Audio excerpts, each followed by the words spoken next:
Hello teachers, कैसे हैं आप सब। आज की इस वीडियो में हम स्टडी करने वाले हैं GFR जर्नल फाइनेंशियल रूल्स 2017, जिनको कि अमेंड किया गया है 2024 में।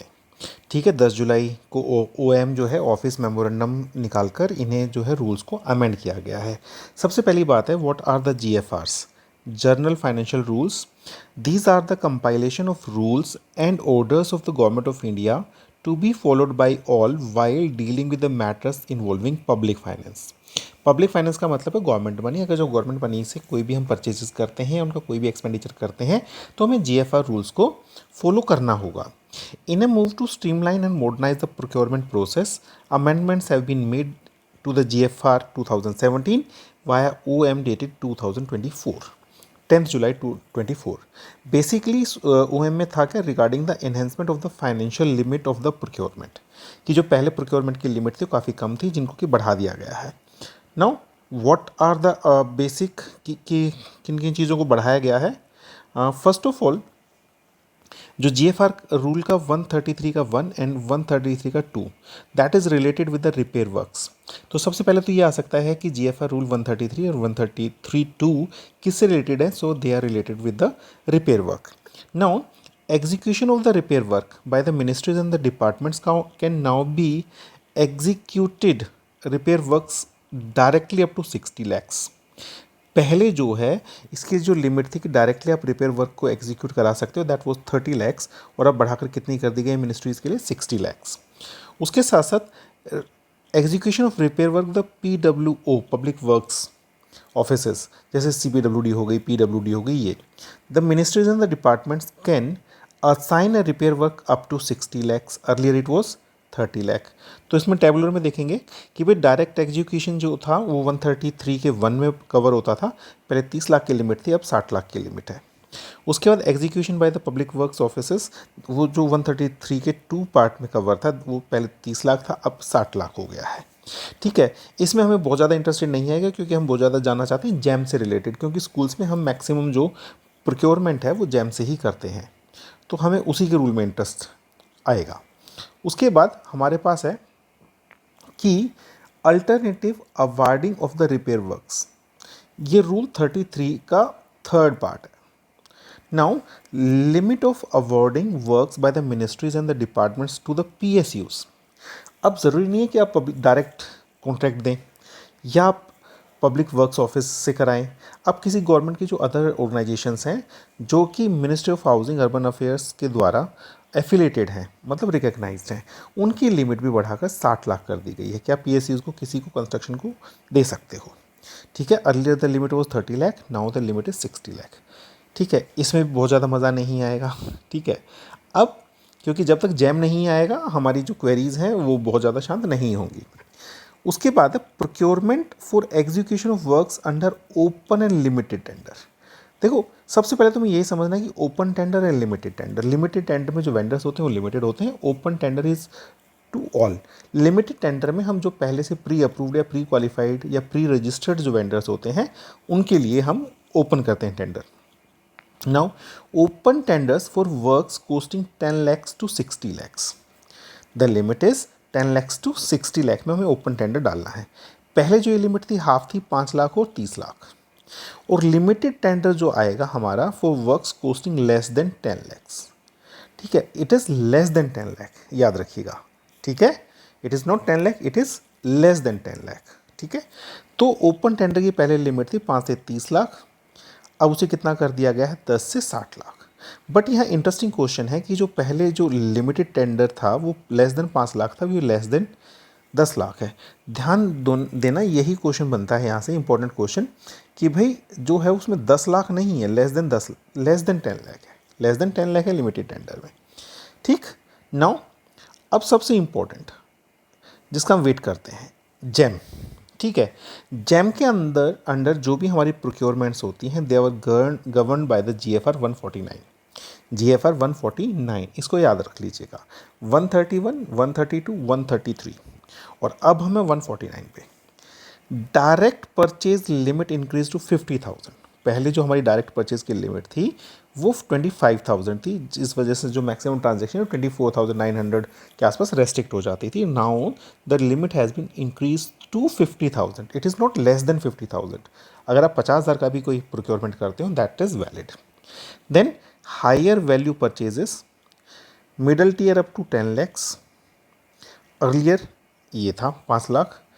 हाईएस्ट टीयर अबव 10 लाख ये था पहले 5 लाख. तो जो मिडिल टीयर है वो अप टू 10 लाख है. अब ये भी क्वेश्चन आ सकता है कि डायरेक्ट परचेज जो हमारी 50,000 है और जो मिडिल टीयर है वो अप टू 10 लाख है, और जो हमारी हाईएस्ट टीयर है वो कितनी है, मोर देन 10 लाख है. Now procurement limits for online bidding and online reverse auction tools on the GeM increase up to 10 lakh.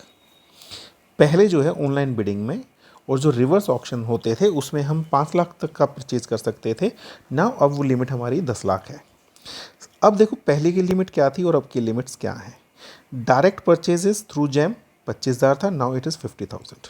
Middle tier purchases पहले 5 लाख थी, अब 10 लाख है. लगभग सारी लिमिट्स डबल है अब हमारी. हाईएस्ट टीयर परचेजेस अब वो 5 लाख है, अब वो 10 लाख है. Online bidding and reverse auction up to 5 lakh था, नाउ अप टू 10 लाख है. तो हमारी सारी की सारी जो प्रोक्योरमेंट है वो सारी की सारी हमारी लिमिट्स डबल हो चुकी हैं. नाउ इसका इम्पैक्ट क्या आएगा, encourages use of GeM for higher value procurements. ठीक है. उसके बाद more transparency and competitive pricing. GeM के ऊपर मोर ट्रांसपेरेंसी होगी, कॉम्पिटिटिव प्राइसिंग होगी. उसके बाद है कि भाई रूल 154 जो ये बताता है कि आप जो परचेजेस कर सकते हो गुड्स विदाउट कोटेशन, आपको कोई किसी कोटेशन की ज़रूरत नहीं है. Now purchases up to 50,000, earlier 25,000 can now be made without inviting quotations. आप 50,000 तक की कोई भी परचेज विदाउट कोटेशन कर सकते हैं.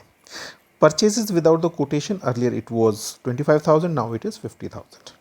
बिना कोटेशन के, आपको कोई कोटेशन नहीं चाहिए. ठीक है. उसके बाद है purchases by the local purchase committee. किसमें, रूल 155 में. लोकल परचेज कमेटी का जो है मैं आपके साथ पूरा सर्कुलर भी शेयर कर दूंगा जिसमें कि लोकल परचेजिंग कमेटी की फॉर्मेशन है और उसकी पावर्स है. If an item is not available on GeM portal, purchase can be made above 50,000 to 5 lakh, 50,000 to 5 lakh on the recommendations of local purchase committee.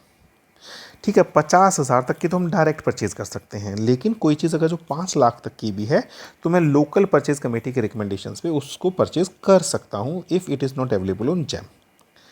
Very important कि rule 55 क्या कहता है कि भाई अगर कोई चीज़ जैम पर अवेलेबल नहीं है और 50,000 के बियॉन्ड है तो up to 5 lakh local purchasing committee अगर रिकमेंडेशन देती है तो हम उसे परचेज कर सकते हैं. नाउ इसका इम्पैक्ट क्या आएगा, more flexibility for items not on GeM, supports specialised and niche suppliers. भाई जो local purchasing power committee, local purchase committee है वो जाके मार्केट सर्वे करती है, रिसर्च करती है, कंपैरेटिव स्टेटमेंट्स लेती है, उसके बाद ही वो रिकमेंड करती है. Direct recommendations local purchase committee नहीं करेगी. उसके बाद है हमारे पास 7th में एडवर्टाइज्ड टेंडर इंक्वायरी. मतलब ऐसा टेंडर जो कि आप एडवर्टाइज करोगे, मार्केट में उसे फ्लोट करोगे.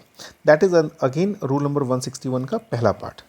Minimum size of the tender for the advertise inquiry revise to 50 lakhs.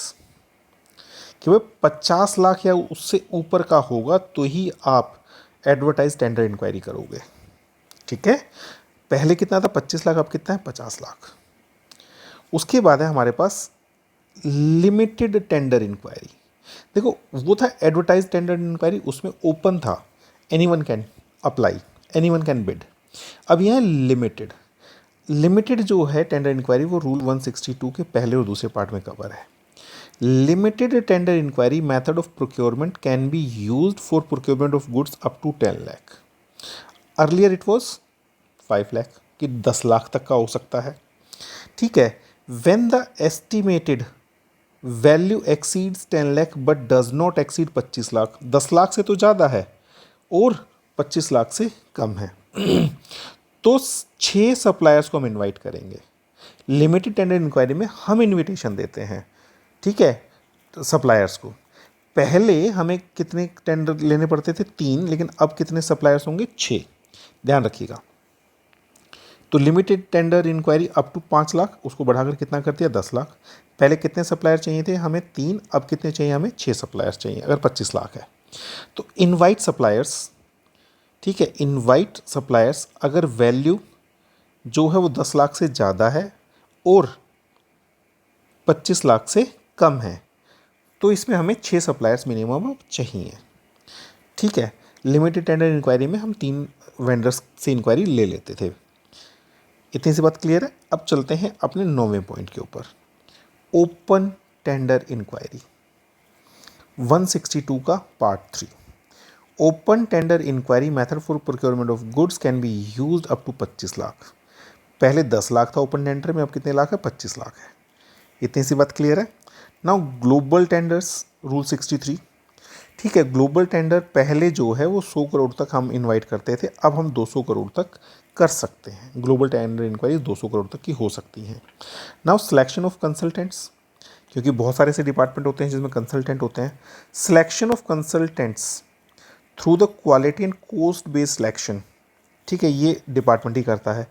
Can be use up to 1 crore. पहले 50 लाख तक आप कर सकते थे कंसल्टेंट्स, अब आप 1 करोड़ तक के कंसल्टेंट ले सकते हो।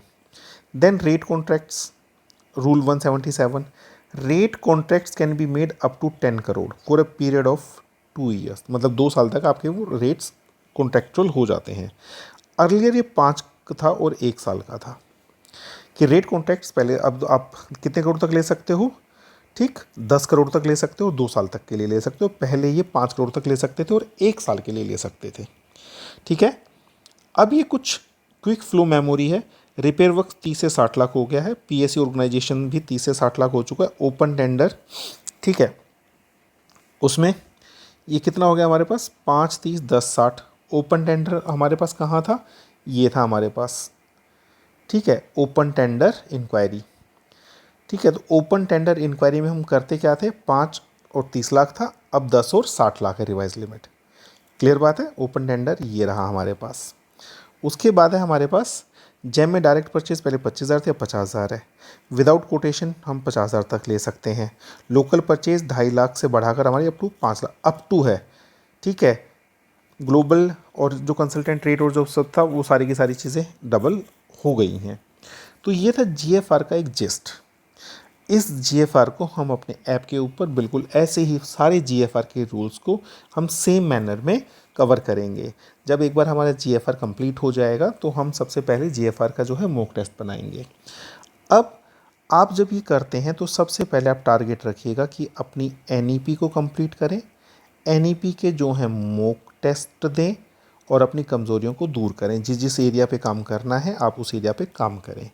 उसके बाद हम जीएफआर करेंगे एनईपी के बाद। ठीक है, जीएफआर के साथ साथ हम आपको कुछ मैथ्स के लिंक्स शेयर करेंगे और कुछ जीके के जो हैं फाइल्स शेयर करेंगे जिसे आप पढ़कर आराम से जीके कवर कर सकते हो। तो आई होप आपको ये जीएफआर की वीडियो अच्छी लगी होगी। अगर आपको ये जीएफआर की वीडियो और ये प्रेजेंटेशन मेथड पसंद आया तो कमेंट सेक्शन में ज़रूर बताइएगा, so that we feel motivated and can give you more such content, because we also need your support for preparing these content. Thank you teachers, have a nice day.